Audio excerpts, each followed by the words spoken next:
I had been secretly dating my mother's wealthy friend, Vivian Shaw, for the past 5 years. Suddenly, Mom announced, Vivian is coming over tonight with this mystery boyfriend she's been hiding for the past 5 years to introduce us to him. And don't you have a secret lover? Where is she? She asked. I was instantly speechless. I made up a quick excuse and locked myself in my room to call Vivian. She hung up and sent a text. She was in a meeting. The doorbell rang. I opened the door and there was Vivian, arm in arm with a young man. She froze when she saw me. Her smile hardened as she asked, "What are you doing here?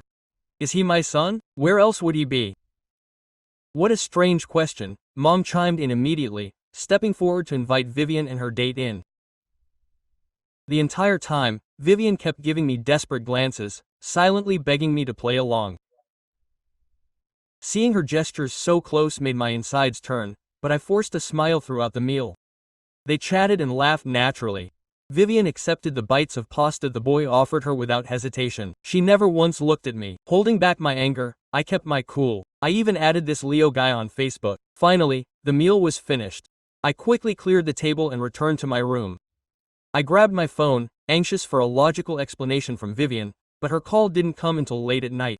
I couldn't take it anymore. I called her. It rang forever until she answered, "Don't you think you owe me an explanation?" I let out a silence on the other end. Just when my fury was about to explode, Vivian's voice came out slowly and calmly. "Deceiving you was my mistake, but everything has a reason." "A reason? Explain it to me then," I said angrily, but Vivian pretended not to hear. Another long silence filled the line. A wave of helplessness washed over me. Always the same, in the face of any conflict she would shut down, waiting for it to pass on its own, which only infuriated me more. After an exhausted silence, Vivian finally spoke. "I have earrings. I'll hang up." And she hung up. Hearing the tone, I felt a lump in my throat. I could barely breathe. For 5 years I had taken great care of her, valued her and loved her, but I was still the hidden lover in her life. She never let me into her world. Our dates were always in places where no one knew us. Maybe because of my mother, maybe for other reasons.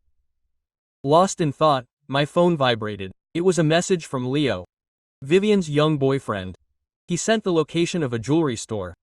Confused, the next one arrived. Vivian asked that you pick up the custom ring from the store tomorrow." Leo's words ignited a spark of hope in me. It didn't matter what time it was. I put on a jacket and rushed out.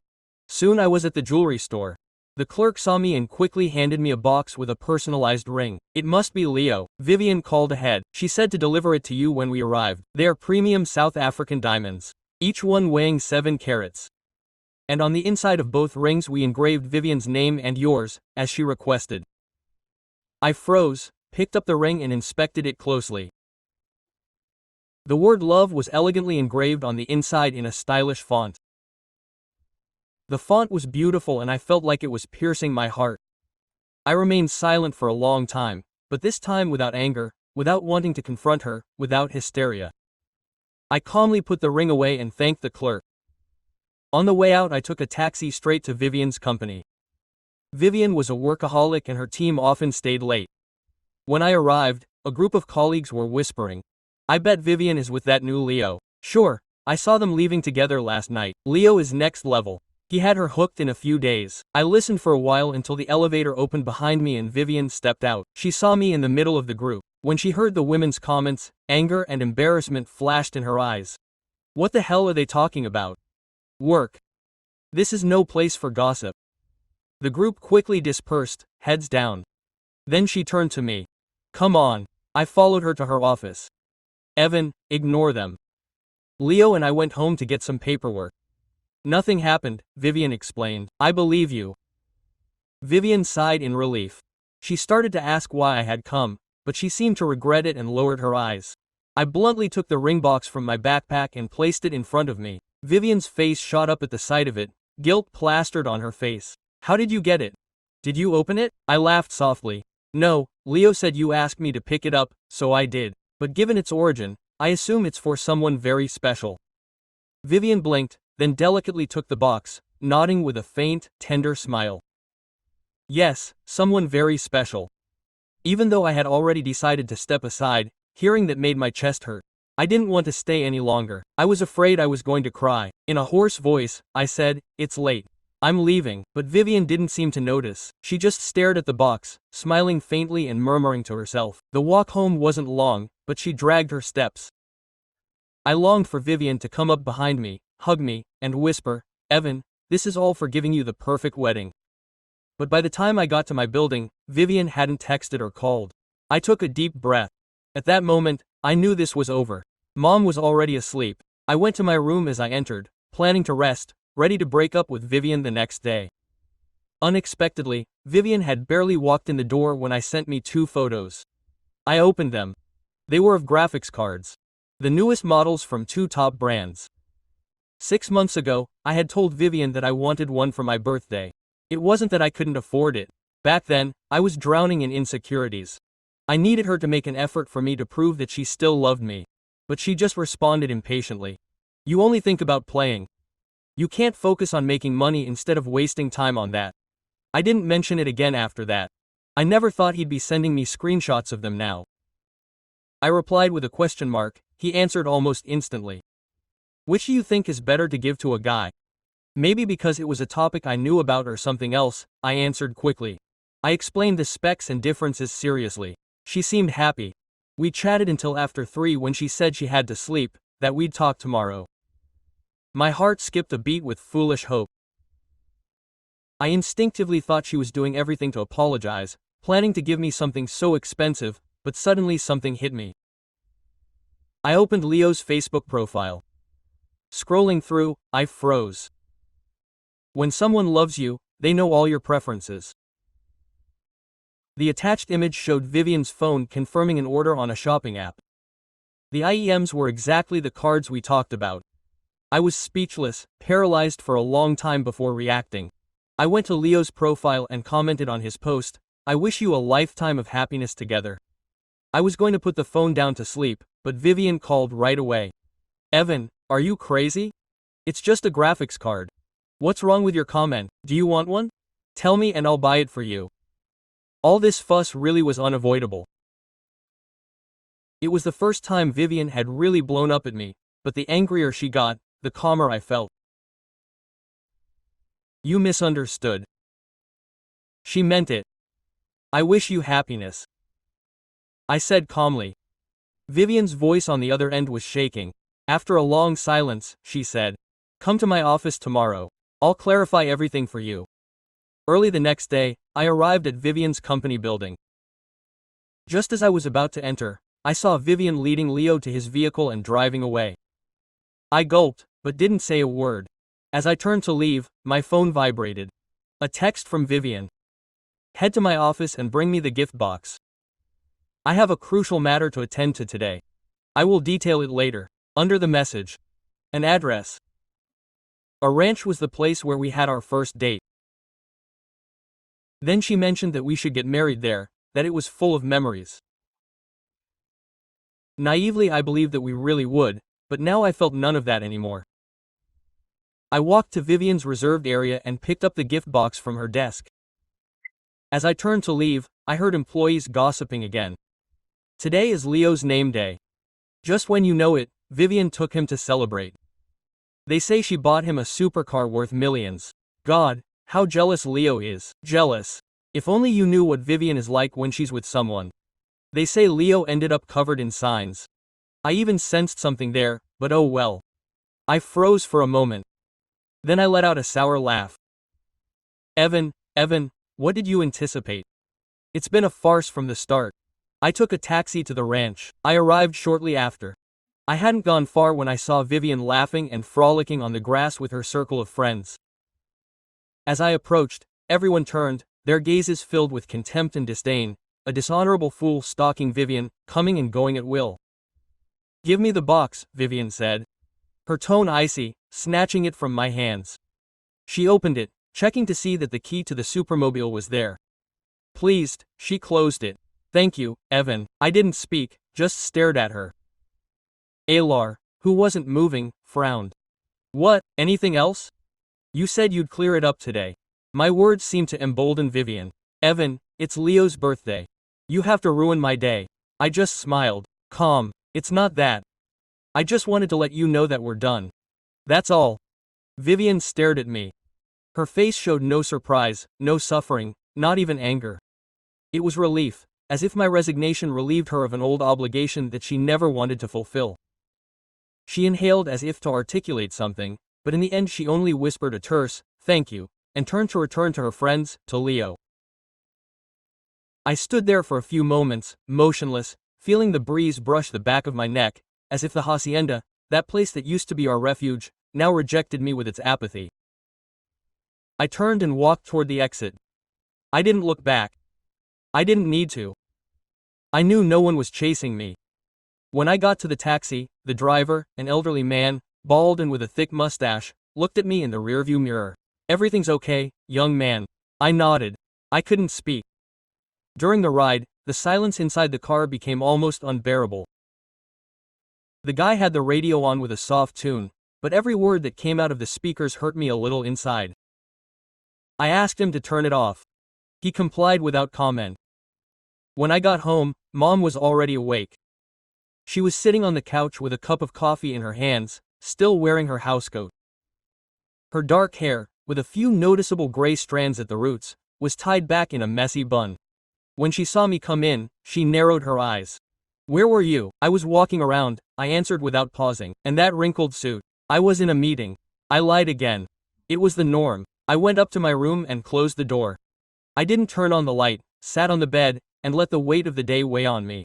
My phone vibrated once. It was a text from Vivian. "Let me know when you get there." I ignored it. I turned the phone off. Finally, after years, I allowed myself to remain silent with my own thoughts, without the anticipation that she would emerge to excuse, minimize, or manipulate. I slept without visions. The next day I avoided Mom as much as possible, but that night, as I microwaved something, she stared at me from across the table. "Evan, what's been going on with you lately?" "Nothing." "Are you still seeing anyone?" It wasn't anyone I knew. The tension in my back turned to stone. I swallowed hard. I tried to avoid her eyes, but she persisted. "You're not having an affair with any of my friends, are you?" I let out a dry, almost involuntary laugh. She raised an eyebrow. "Why that expression?" "Because that would be crazy," I said in a harsher tone than I intended. She stared at me for a few more seconds, then stood up, picked up her empty cup, and said, "Sometimes you have this look in your eyes that terrifies me, like you're carrying something too heavy for your age." I didn't respond. I went to my room, closed the door, and looked at myself in the mirror. What did she see? A young man, yes, 26 years old, dark hair, somewhat unruly, a growing beard, because I no longer cared about shaving every day. But beneath all that was an exhaustion that couldn't be explained with numbers, a mix of humiliation, disappointment, and that kind of melancholy that nests in the bones. I turned my phone back on. 17 unanswered messages. All of them were due. I deleted them without reading. I no longer wanted to be anyone's secret, nor their relief, nor their justification. I just wanted to disappear from the lives of everyone who had ever made me feel non-existent. And the first step to that was to be completely alone. 3 days went by in which I moved like a ghost inside the house. Mom would scrutinize me out of the corner of her eye, pretending not to, but I could feel her gaze every time I crossed the hallway. We barely spoke. I didn't know if I was afraid of her intuition or her possible frustration. One afternoon, while I was working on my laptop, I left my phone on the dining room table. It vibrated. I didn't pay attention to it until I heard her voice behind me. "Who is Vivian Shaw?" I turned around abruptly. Mom was holding her phone in her hand. A message alert appeared on the screen. "Evan, please, I need to see you." The silence became so thick that I could hear the clock ticking on the wall. Her face changed. First, disbelief. Then call was repressed. "It can't be," she muttered almost to herself. "That's why these absences, these falsehoods." I stood up, but she raised her hand demanding clarification. "Since when?" she asked, her eyes watering. "Years ago," I replied barely audibly. "Years." She repeated with such a hurt tone that it made me shrug. The cup in her other hand shook. "It was my friend Evan, my best friend. I watched you grow up in front of her." Her voice broke. "How could she? How could you?" I had no answer. Guilt constricted my chest. "I didn't plan it, Mom. It happened and I was trapped." "Trapped or comfortable?" she interrupted sharply. Her words impacted me more than any scream. I tried to approach her, but she took a step back. I don't want to hear you now. She put her hand to her trembling forehead. I need to understand how I became such a mockery to you. I stood still, watching her walk away to her room. She closed the door without looking back. I didn't sleep that night. One by one, I opened the photos Vivian had sent me over the years. The weekend getaways, the hidden laughs, the midnight texts. All of it now seemed like part of a ridiculous farce. In each image she smiled with that innate grace, her blonde hair, always perfectly ironed, her cold green eyes, almost like glass, while I appeared in the shadows, out of focus, literally invisible. At dawn I decided to do something I should have done from the beginning, confront her. I wrote to her, "Come to my house. My mother already knows, no more lying." Quote, it didn't take her 5 minutes to answer. "I'm on my way." The wait seemed endless. When the doorbell rang, Mom was already in the living room with her arms crossed. Her expression was that of a woman who had gone from grief to pure iron. I opened the door. Vivian was there, impeccably dressed with that expensive scent that always left a mark. Her face was pale, her lips tight. "Evan, can we talk privately?" Mom whispered. She answered before I could. "No, if you're going to tell the truth, tell it here." Vivian swallowed hard. She tried to keep her composure. "It was iron, Helen. I didn't imagine it would go this far." 5 years, Vivian. Quote. My mother's voice was sharp. 5 years is not iron, it's a choice made. Vivian lowered her head. For the first time I saw her and I felt sorry. "I loved her," Mom murmured.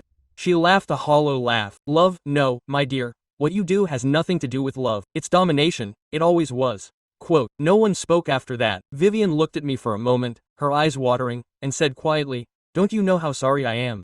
Mom pointed her toward the door. Outside my house, Vivian went without replying. The door closed with a sharp sound that reverberated through me like a final closure. Mom didn't look at me, she just said, "If you ever thought she saw you as an equal, you've just found out." She went up the stairs slowly, setting her empty cup on the table. That cup with the chipped rim was the last thing I heard before the silence returned. 2 weeks after that scene, the house felt hollow even when Mom was in it.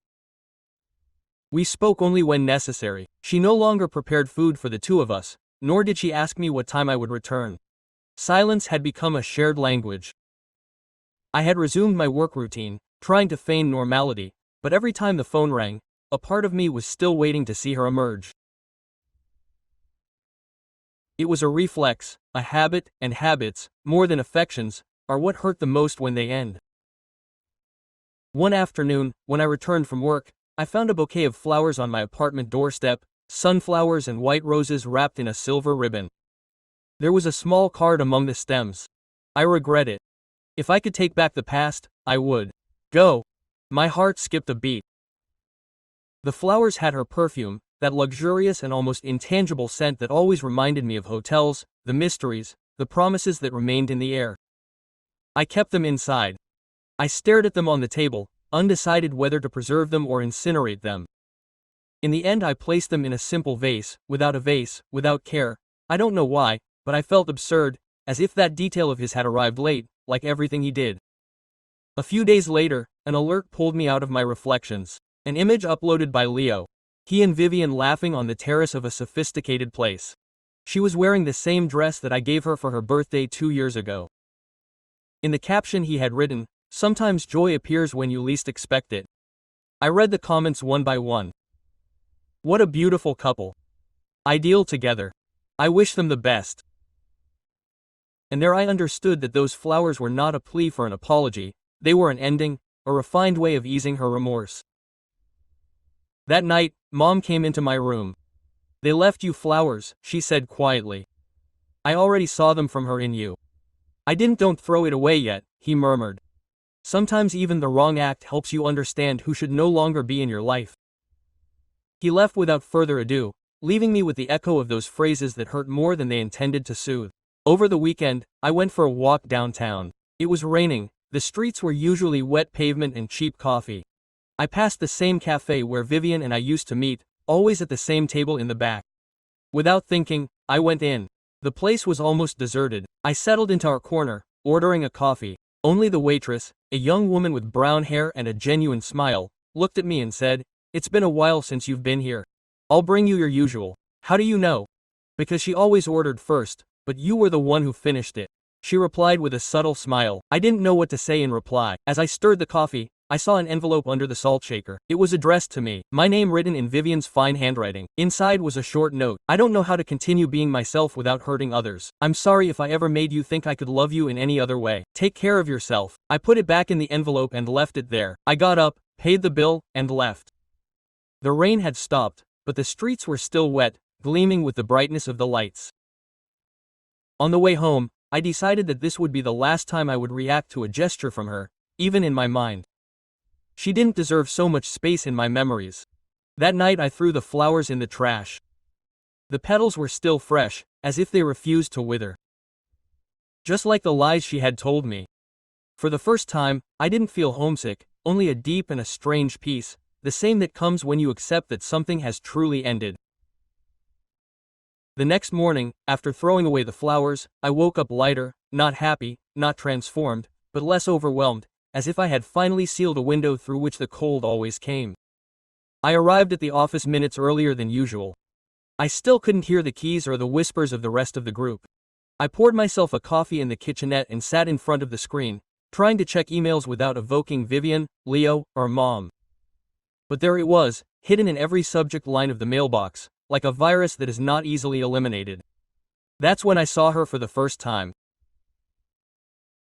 A woman of about 25, maybe 26, light brown skin, curly hair pulled back in a high ponytail, and large, expressive eyes. She was carrying a folder full of papers and a backpack slung over one shoulder. She smiled to herself as if she were listening to an internal melody. She stopped in front of my desk. Quote, "Are you Evan?" "Yes." Sophia extended her hand. I was assigned to the new logistics team. Her handshake was firm, warm. There was nothing provocative or confusing about it. It was direct, sincere. I showed her where her assigned station was. For the rest of the day, we exchanged short sentences. I was surprised at how natural it was to chat with her.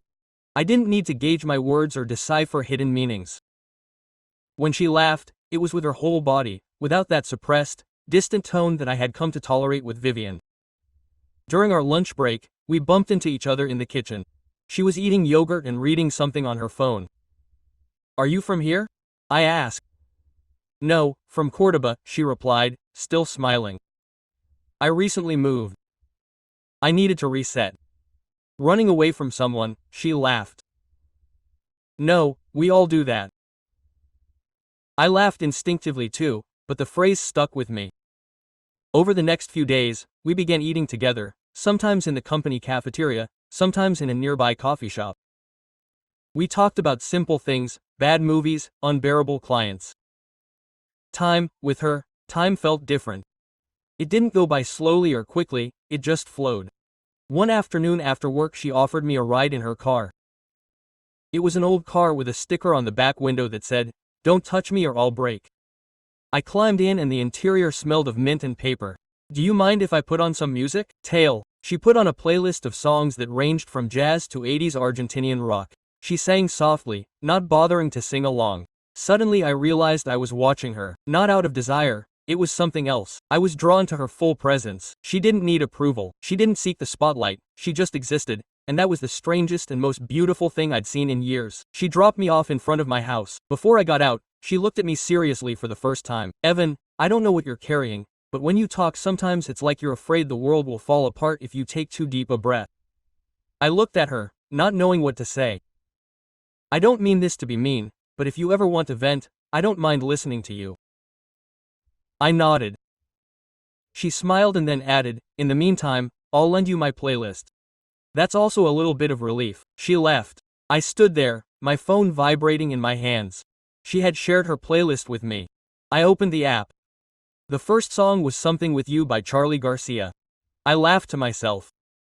It was the kind of detail I wasn't used to receiving, one that didn't hide a purpose or expect an exact response. That night I didn't dream about Vivian. I didn't think about Leo, or even about Mom.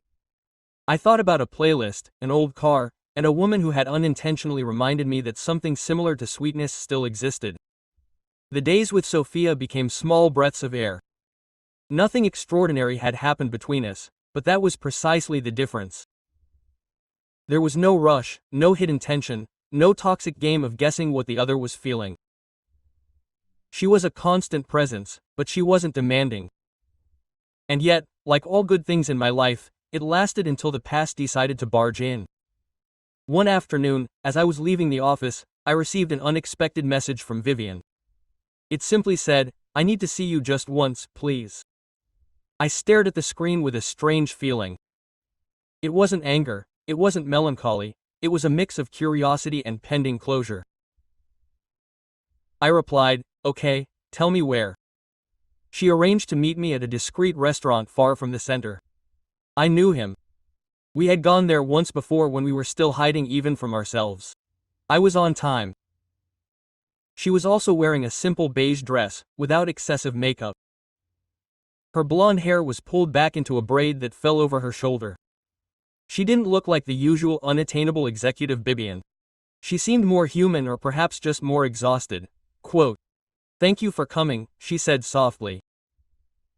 "It's not a courtesy, it's just that I prefer to understand things before I leave them behind entirely." She fell silent, her fingers intertwined on the table. The waiter brought water, but neither of them ordered food. "I don't know where to begin," she confessed, looking down. "Why don't you start by telling me if you were ever honest?" She looked at me. Her green eyes weren't cold, they were moist. I was, but not always at the same time. "What does that mean?" "It means that I loved you when I could and hid from you when I couldn't, that I longed to have you near me but wasn't ready to face what that implied. That your mother, that the world, that myself." She sighed. "I was scared of what you were to me because you were someone real. You weren't an illusion, Evan. You weren't a whim, and that was why it was harder for me to let you in. But you did it anyway, you kept me like a secret, like a shadow." She nodded. "I was a coward, and that can't be erased with flowers or with cards." I looked at her for the first time. I didn't feel like hugging her or insulting her. I just saw her as someone who had done what she could with the wrong tools.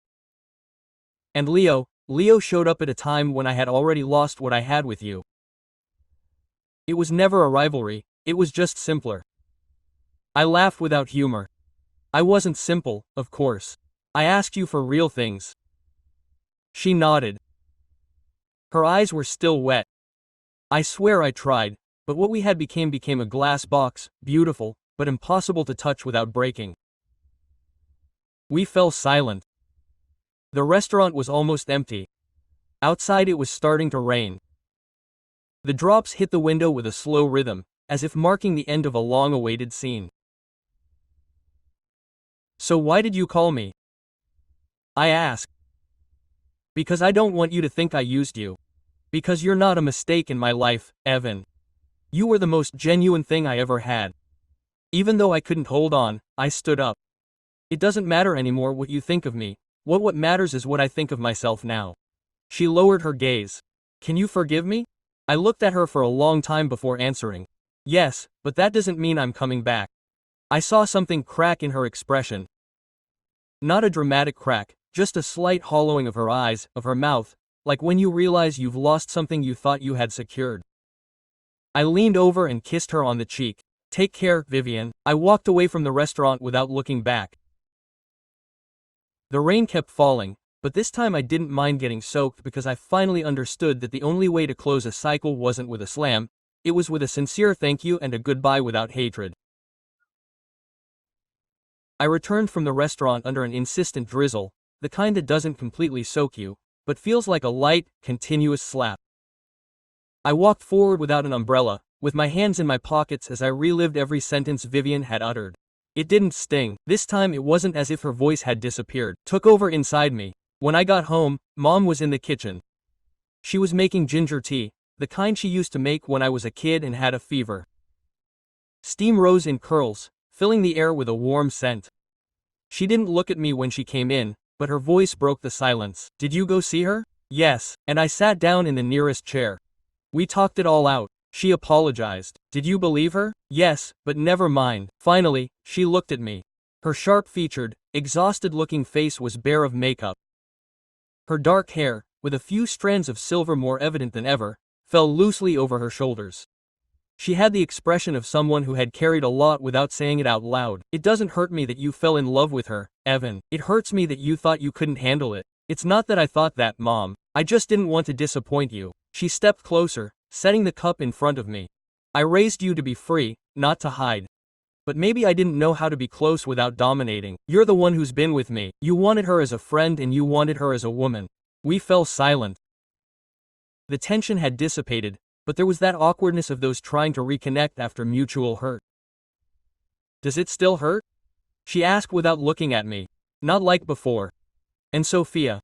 I raised my head in surprise. How do you know about her? I heard you talking on the phone. You had that voice, the one you used when you were still dreaming about something. I couldn't help but smile. Mom smiled slightly too. Do you like her? I asked. I don't know her yet. But if she doesn't turn you off, if she doesn't hide from you, if she doesn't make you feel less, then I like her better than the last time. She came closer and hugged me. It was an awkward gesture, almost automatic, but genuine. I couldn't remember the last time she had hugged me like that. I don't promise to understand everything, she said close to my ear, but I do want to be close without judging you anymore. That's enough for me, I whispered. That night, before going to sleep, I received an unexpected message from her. I'm going to see her tomorrow. It took me a few seconds to get my head around her. Understand, it was Vivian. Mom wanted to confront her. Are you sure? I replied, not for you, for me, because I deserve to tell her what I didn't say. I couldn't help but feel a little nervous. I imagined the scene, two strong women, each with their own scars, face to face, for the first time since everything had shattered. The next afternoon, when I got home from work, Mom had already gone to see her. She was waiting for me in the dining room. Her gaze was steady, her hands calm. I went. What happened? I told her what I had to say and I didn't yell at her. I didn't insult her. I just told her that when you break up with someone you love, apologies aren't enough, that she didn't just betray her lover, she betrayed a woman who trusted her when no one else would. I swallowed. What did she say? She cried. She apologized. She said she felt empty. Did you believe her? Yes, but that doesn't change what she did and it doesn't change what you deserve. I looked at her. Her chin was up, her dignity intact. And now she said, you can close this chapter knowing that I closed it too. I hugged her not out of necessity, but out of gratitude. Finally, my mother was being a mother, not perfect, not heroic, but present, and that was worth more than all the explanations that never came. I don't know if it was my mother's hug or seeing her face Vivian with the dignity that I hadn't known how to have for years. But something changed in me after that. I felt lighter, as if the past had finally stopped holding the keys to my present. I started going out more, laughing without fear of being hurt. And as if everything was waiting for me to let my guard down, Sophia began to occupy more space in my life. She was subtle. She would send me songs when she knew I was having a bad day. She gave me a small plant for my desk so that my spirits wouldn't die, she said laughing. And she listened to me not as someone who wanted to fix you, but as someone who simply wanted to be there when you were falling apart. One afternoon, as we were walking through a park, she accidentally kicked a rock and almost lost her balance. She grabbed my arm, laughing, and clung to me for a second. The contact was brief but electrifying. We sat on a bench. The sun was slowly sinking behind the trees. Sophia, in her denim jacket, her hair pulled back in a messy bun, and soft dark circles under her dark eyes, looked exhausted but beautiful. Not like something out of a magazine, not like something out of a shop window, really beautiful, the kind you don't notice until you've been healed. Evan said bluntly. I don't want to be an improved version of someone else. I looked at her, not quite understanding. I don't want you to be with me if you still think of her. Not as a past, but as a possibility. I fell silent, not because I had doubts, but because I didn't. I was waiting for her to say what I still couldn't bring myself to think.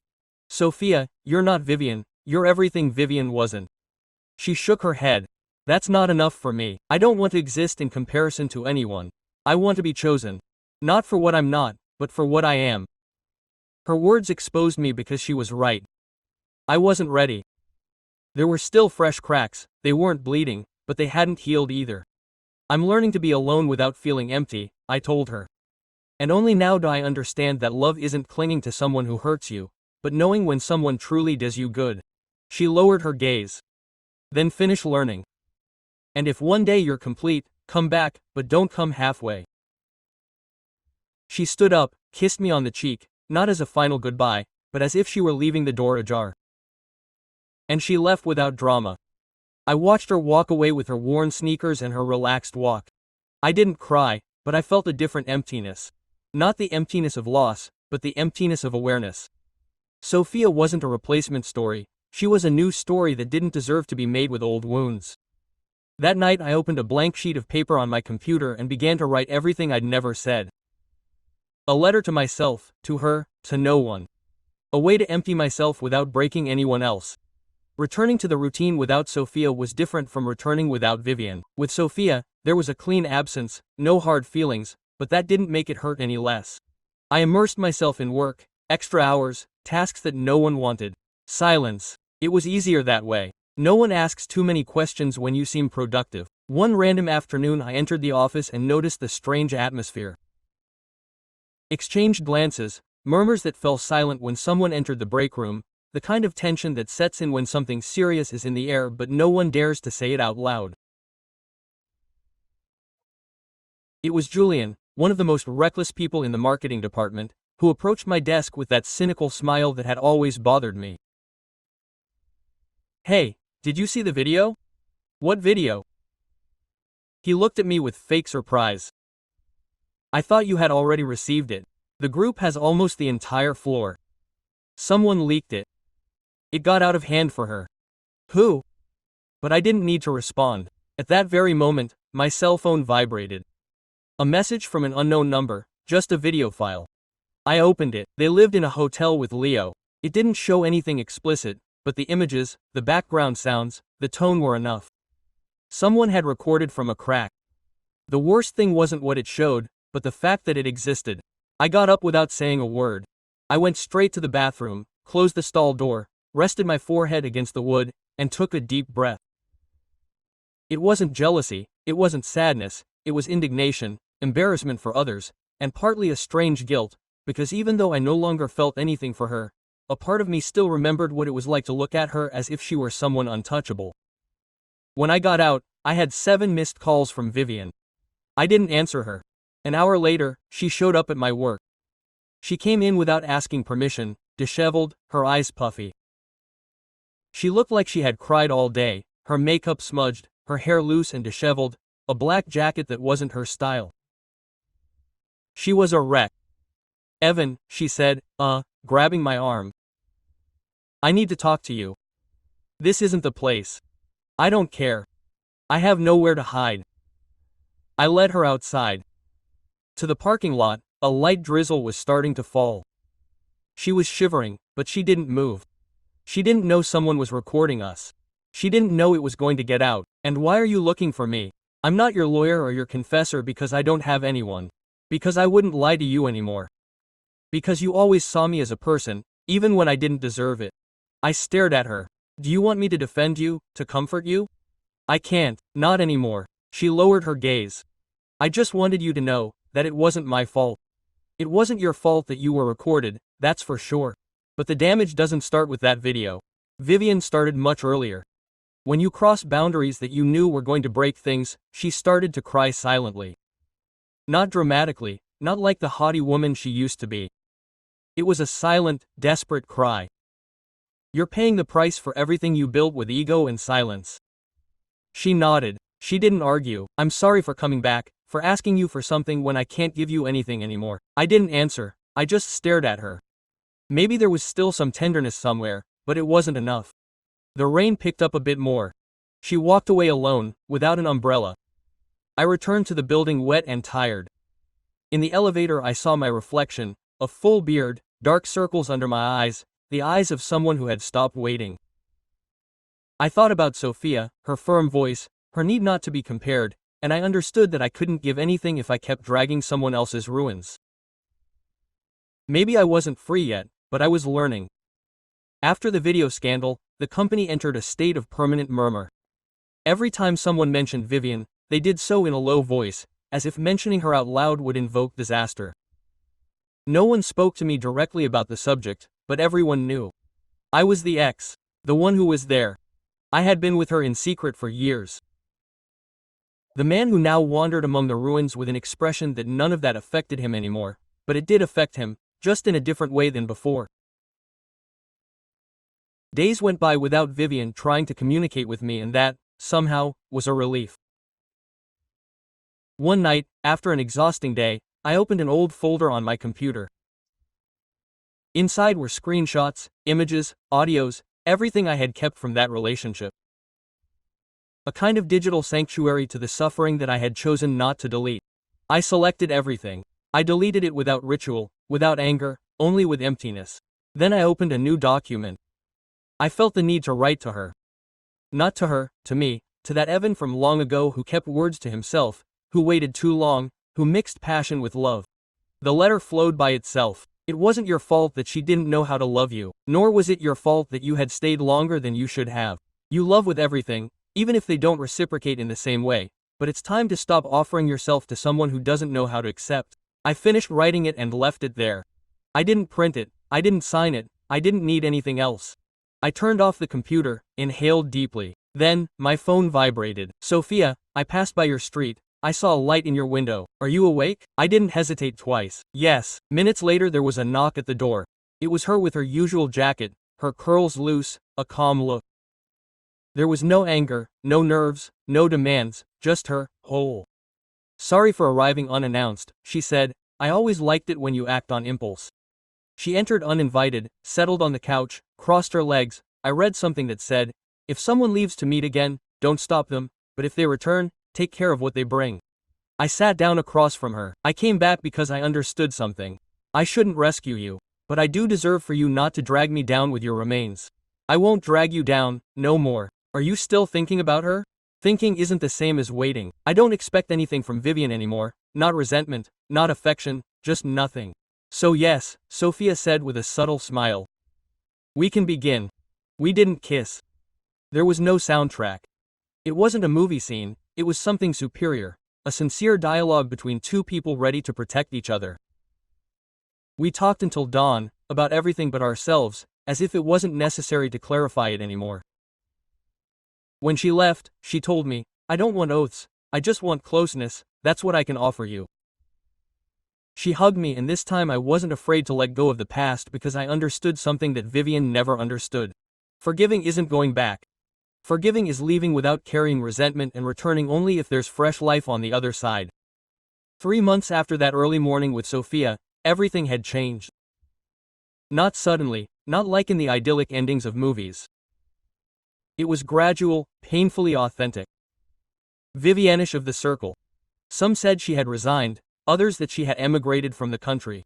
I never bothered to check. The last time I heard her name was in a conversation while I was waiting to pay for a coffee. I turned around, listened as if it didn't concern me, and continued. My mother now asked about Sophia on every call. She liked me, but more than that, she liked seeing me calm. She said it was my first relationship without vertigo. I didn't contradict her. It wasn't vertigo like before, it was vertigo disguised as love. Sophia and I didn't live together, we never rushed it, but we saw each other almost every day. Some nights we spent the night in her small apartment, where everything smelled of music and old books, others in mine, which was still learning to free itself from its shadows. One afternoon I received an unexpected email, a job offer in another city. Better pay, more work, a complete turnaround.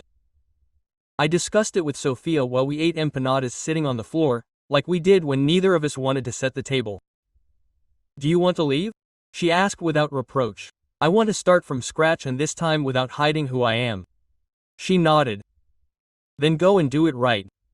And you, she smiled. If the new Evan is as good as the one I see now, he'll invite me to visit. I kissed her on the forehead. I moved in 2 weeks later. New apartment, new city, second-hand furniture, but handpicked by me, no gifts from someone who made me feel incomplete, no artificial flowers.